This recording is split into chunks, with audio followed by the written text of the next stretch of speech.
నీకు తెలుసా రైల్వేలో ఎన్టీపీసీ ఏఎల్పీ టెక్నీషియన్ వేకెన్సీస్తో చాలా నోటిఫికేషన్స్ అయితే రిలీజ్ అయ్యాయి. పదవి అప్లై చేద్దాం.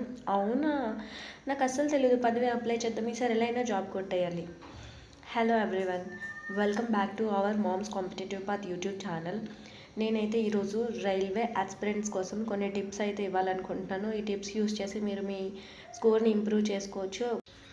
ఫస్ట్ ఏంటి అంటే, తక్కువ టైంలో ఎక్కువ మార్కులు ఎలా తెచ్చుకోవాలి. ఇలా చెప్తున్నాను ఏమనుకోవద్దు. తెచ్చుకోవాలంటే ఇది తెచ్చుకోవచ్చు. దాన్ని ఏంటంటే, ఫస్ట్ మీరు రైల్వేనే కాదు, ఏ కాంపిటేటివ్ ఎగ్జామ్ అయినా సరే దాని తాలూకా ప్రీవియస్ ఇయర్ పేపర్స్ని ఫస్ట్ బాగా అనాలిసిస్ చేయండి. అంటే మీకు దానివల్ల ఒక ఐడియా అనేది వస్తుంది. సిలబస్ అండ్ మీకు చాప్టర్స్ కూడా కొంచెం తెలిసినట్లయితే ఏ చాప్టర్ నుంచి ఎక్కువగా వెయిటేజ్ ఉంది, తర్వాత అంటే కొన్ని చాప్టర్స్ సిలబస్లో ఉన్నా కూడా ఆ చాప్టర్స్ నుంచి తక్కువ క్వశ్చన్స్ అడుగుతుంటారు. సో వెయిటేజ్ ఎక్కువ ఉన్న చాప్టర్స్ని ఒక లిస్ట్ అవుట్ చేసుకోండి. అదే సెకండ్ పాయింట్. క్వశ్చన్స్ ఎక్కడి నుంచి వస్తున్నాయో ఆ టాపిక్స్ని నోట్ చేసుకొని పెట్టుకోవడం వల్ల మీరు ఫస్ట్ ఆ టాపిక్స్ని కానీ ఫినిష్ చేసినట్లయితే మీకు మీ స్కోర్ తొందరగా మీ స్కోర్ అనేది ఇంప్రూవ్ అవుతుంది. అంతేకాకుండా ఎక్కువ మార్క్స్ అంటే ఎగ్జామ్లో అడిగిన టాపిక్స్ని పట్టుకొని అవి ఎక్కువగా చదివి వాటి వల్ల మార్క్స్ ఇంప్రూవ్ అవ్వడం అనేది ఉండదు. ఇది ఒక ఫస్ట్ పాయింట్. అండ్ మీకు ఒక 10 హ్యాక్స్ అని చెప్పాను కదా, అంటే హ్యాక్స్ కాదు బట్ ఇవి కూడా టిప్సే. మీరు రియల్ ఆస్పిరెంట్స్ అయితే ఇలాంటివి ఫాలో అయితేనే పక్కాగా మీరు క్రాక్ అయితే చేయగలరు. So first one, understand the syllabus and exam pattern. First మీరు ఎగ్జామ్ ప్రిపేర్ అవుతున్నారంటే దాని సిలబస్ ఏంటి, ఏ సబ్జెక్ట్స్ ఉన్నాయి, ఏ చాప్టర్స్ ఉన్నాయి, ఎలా ప్రిపేర్ అవ్వాలి, అండ్ ఎగ్జామ్ ప్యాటర్న్, టైం ఎంత ఉంటుంది, ఎన్ని మార్క్స్, నెగిటివ్ ఉంటుందో లేదా, ఒక క్వశ్చన్ కరెక్ట్ అయితే ఎన్ని మార్క్స్. ఇది మినిమం ఐడియా. మీరు ఏ ఎగ్జామ్కి ప్రిపేర్ అయినా మీకు మినిమం ఐడియా అనేది అయితే ఉండాలి first. Second one, create a structured time table.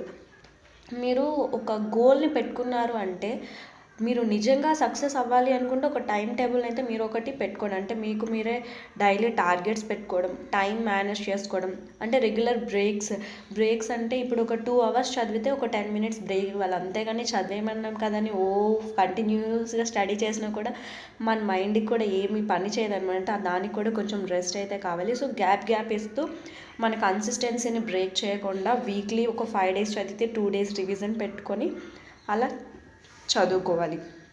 Next third one, focus on high yield topics. అంటే చెప్పాను కదా, వెయిటేజ్ మనం చూసుకొని వెయిటేజ్ ప్రకారం ఎక్కువ వెయిటేజ్ ఉన్న చాప్టర్స్ని ఫస్ట్ ఫినిష్ చేయడం. అలానే కొన్ని ఉంటాయి, అంటే మీరు ముందు ఒక చాప్టర్ ఫినిష్ చేస్తే కానీ సెకండ్గా అర్థం కాదు. అలాంటి దగ్గర నేను చెప్పట్లేదు, బట్ డైరెక్ట్గా కూడా కొన్ని చాప్టర్స్ చాలా వరకు ఉంటాయి మ్యాథ్స్ అవి. సో అలాంటివి మీరు ఫస్ట్ అవి ఏది వెయిటేజ్ ఎక్కువ ఉంటే దాన్ని ఫస్ట్ ఫోకస్ చేయండి, తర్వాత రిమైనింగ్ చేయండి. Okay. Next fourth one, practice with mock tests and previous year papers. మీరు మాక్ టెస్ట్స్ అనేది చాలా అంటే చాలా బెనిఫిట్ అవుతుంది. నేను కూడా సీజీఎల్ ఎగ్జామ్ రాసినప్పుడు బిఫోర్ 1 month బిఫోర్ ఎక్కువ మాక్ టెస్ట్ ఇచ్చాను. దానివల్ల నా మ్యాథ్స్ నాకు వచ్చినా సరే స్కోర్ వచ్చేది కాదు. 1 monthలో చాలా కొంచెం అని చెప్పను, బట్ చాలా వరకు ఇంప్రూవ్ అయితే అయ్యింది. ప్రీవియస్ ఇయర్ పేపర్స్ ఇదే అండి. ఇప్పుడు ఎవ్రీ కాంపిటేటివ్ ఎగ్జామ్స్లో సేమ్ క్వశ్చన్స్ రాకపోయినా సేమ్ మోడల్స్ అయితే రిపీట్ అవుతున్నాయి. బట్ వన్ థింగ్, మీరు మాక్ టెస్ట్స్ ఇచ్చేటప్పుడు దాని తర్వాత అనాలిసిస్ అనేది చాలా ఇంపార్టెంట్.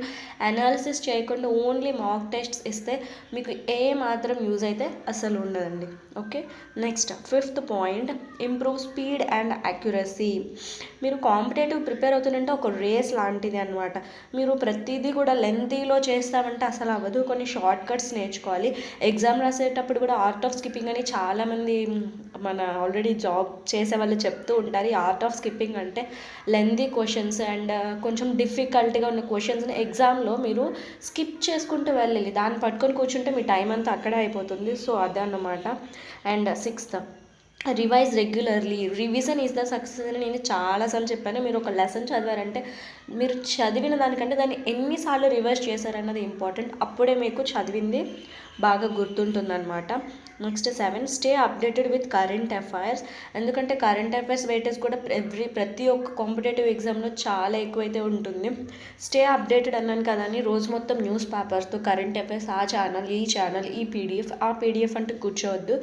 డైలీ కరెంట్ అఫైర్స్ చేయడం వల్ల కూడా ఎక్కువ యూజ్ అయితే లేదు. ఎందుకంటే ఇప్పుడు డైలీ అసలు ఎక్కడ అడుగుతున్నారు, బిఫోర్ ఎప్పుడెప్పుడో అడుగుతున్నారు. సో నేను చెప్పేది ఏంటంటే వీక్లీ ఆర్ మంత్లీ చదివితే బెటర్. నేను కరెంట్ అఫైర్స్ సోర్సెస్ కూడా లాస్ట్లో చెప్తాను. సో లాస్ట్ వరకు అయితే చూడండి వీడియోని. Next 8th one, use technology to your knowledge. అంటే మీరు ఇప్పుడు ప్రజెంట్ టెక్నాలజీ మ్యాక్సిమం అందరికీ తెలిసే ఉంటుంది కదా. ఈ టెక్నాలజీ ఏం చెప్తున్నానంటే, ఇందులో చెప్పడానికి అంటే అదే మీకు అందరికీ తెలిసింది. ఇప్పుడు చాలా వరకు ఎడ్యుకేషనల్ యాప్స్ మనకి అవైలబుల్గా ఉన్నాయి, యూట్యూబ్ ఛానల్స్ ఉన్నాయి. దానివల్ల మీరు ఎలాంటిదైనా చదువుకోవచ్చు, నేర్చుకోవచ్చు, తెలుసుకోవచ్చు. యాప్స్లో వితౌట్ పర్చేజ్ మీరు చాలా వరకు క్విజెస్ని కూడా అటెంప్ట్ చేయొచ్చు. అండ్ అలానే 9th one, stay consistent and positive. మీరు డైలీ కన్సిస్టెంట్గా చదువుతూ ఉండాలి, మోటివేట్ మీకు మీరు అవుతూ చదువుతూ ఉండాలి. అండ్ అలానే స్టడీ గ్రూప్స్ జాయిన్ అవ్వడం వల్ల మీకు డౌట్స్ ఏమైనా ఉన్నా క్లారిఫై అవుతాయి. అలానే మీ కాంపిటేటర్స్తో మీరు పోటీ పడినట్టు ఉంటుంది, చాలా బాగుంటుంది ఇది కూడా. అండ్ అలానే సబ్జెక్ట్ వైజ్ అటెంప్టింగ్ అయితే ఫస్ట్ జీకే, ఎందుకంటే ఇందులో క్యాలిక్యులేషన్ పార్ట్ ఇలాంటివి ఏమి ఉండదు, జస్ట్ థింకింగ్. వస్తే పెడతాం, లేకపోతే స్కిప్. నెక్స్ట్ రీజనింగ్ అందరికీ వస్తుంది కాబట్టి సెకండ్ ఇది అటెంప్ట్ చేస్తే చాలా బాగుంటుంది. అండ్ లాస్ట్ మ్యాథ్స్, కొన్ని క్యాలిక్యులేషన్ ఉన్నా సరే ఎంత టైం పట్టినా ఇంకా ఎగ్జామ్ మనం లాస్ట్లో పెట్టుకుంటే బాగుంటుంది అనమాట. మీరు ఎగ్జామ్లో ప్యానిక్ అవ్వకుండా ఉండాలంటే ఫస్ట్ ఇన్స్ట్రక్షన్స్ అని కొంచెం ముందుగానే తెలుసుకోండి, అక్కడ చదువుకొని కూర్చోరే కదా. అండ్ మీరు నేను చెప్పింది కాకుండా మీరు ఏదైతే స్ట్రాంగ్ సబ్జెక్టో దానితో స్టార్ట్ చేయండి. అలానే ఆప్షన్స్లో ఎలిమినేషన్ ప్రాసెస్ని యూజ్ చేయండి. ఒక్కోసారి మనం 4 ఆప్షన్స్ ఉంటే 2 ఆప్షన్స్ని నార్మల్గానే ఎలిమినేట్ చేయొచ్చు. సో దానివల్ల మనకు టైం సేవ్ అవుతుంది. చెప్పాను కదా, లెందీ క్వశ్చన్స్ ఉన్నా, కొంచెం మనకి కష్టమైన క్వశ్చన్స్ అయినా, మనకి రాని క్వశ్చన్స్ అయినా స్కిప్ చేయాలి. దీన్ని ఆర్ట్ ఆఫ్ స్కిప్పింగ్ అని చాలామంది సక్సెస్ అయిన పీపులే చెప్తూ ఉంటారు. అండ్ ఎగ్జామ్ అనగానే చాలామంది పానిక్ అయ్యి టెన్షన్ అయ్యి చాలా ఎక్కువగా థింక్ చేస్తారు. అలాంటివి పెట్టుకోవడం వల్ల వచ్చింది మర్చిపోతాం తప్ప ఇంకా ఏం యూజ్ అనేది అయితే అస్సలు ఉండదు. అండ్ అలానే మీరు ఏ క్వశ్చన్ పెట్టినా ఫుల్ యాక్యురసీతో ఉండండి. యాక్యురసీతో ఉంటేనే పెట్టండి, లేకపోతే పెట్టొద్దు. స్టే కామ్, అంటే కామ్గా ఉండి మీ ఎగ్జామ్ని మీరు రాస్తే చాలా బాగుంటుంది, ఏమీ ఉండకుండా. సో లాస్ట్ వచ్చేసి కరెంట్ అఫైర్స్. నేను ఆల్రెడీ చెప్పాను కదా, డైలీ కరెంట్ అఫైర్స్ చదవడం వల్ల యూసేజ్ ఏం లేదు. ఇప్పుడు అస్సలు ఎవరు డైలీ అడగట్లేదు, ఎప్పుడో ప్రీవియస్ ఇయర్ అడుగుతున్నారు. సో అందుకని వీక్లీ కానీ మంత్లీ కానీ చదివితే చాలా బెటర్. ఇప్పుడు మీరు ఏదైనా ఒక ఎగ్జామ్కి ప్రిపేర్ అవుతుంటే లాస్ట్ బిఫోర్ 6 months కానీ లేకపోతే 1 year కానీ చదువుకుంటే చాలా బెటర్. నేనైతే రికమెండ్ చేసేవి ఏంటంటే స్పీడీ ఎర్లీ కరెంట్ అఫైర్స్ అని ఒక బుక్ వస్తుంది. ఫుల్ 1 yearలో మొత్తం స్పోర్ట్స్, అవార్డ్స్, ప్రోగ్రామ్స్ అన్నీ ఉంటాయి. ఇదైనా చదివినా మీకు బాగానే ఉంటుంది. లేకపోతే యూట్యూబ్ ఛానల్లో చదవాలనుకుంటే ఇండోలోగోస్ ఛానల్ అని, వీళ్ళు మంత్లీ వీక్లీ అన్నీ ఇస్తారు, సపరేట్గా ఇస్తారు. అవార్డ్స్, స్పోర్ట్స్ ఇలా కూడా ఇంగ్లీష్లో పీడిఎఫ్స్ అవైలబుల్గా ఉంటాయి, మీరు దాన్నైనా కూడా చదువుకోవచ్చు. సో ఇది అండి ఈరోజు వీడియో. మీకు ఇంకా ఏమైనా డౌట్స్ అని ఉంటే నాకు కామెంట్ చేయండి. అండ్ అలానే మీకు ఈ వీడియో నచ్చినట్లయితే లైక్ చేయండి, సబ్స్క్రైబ్ చేయండి. మరిన్ని వీడియోస్ కోసం మళ్ళీ కలుద్దాం. అంతవరకు బాయ్ బాయ్.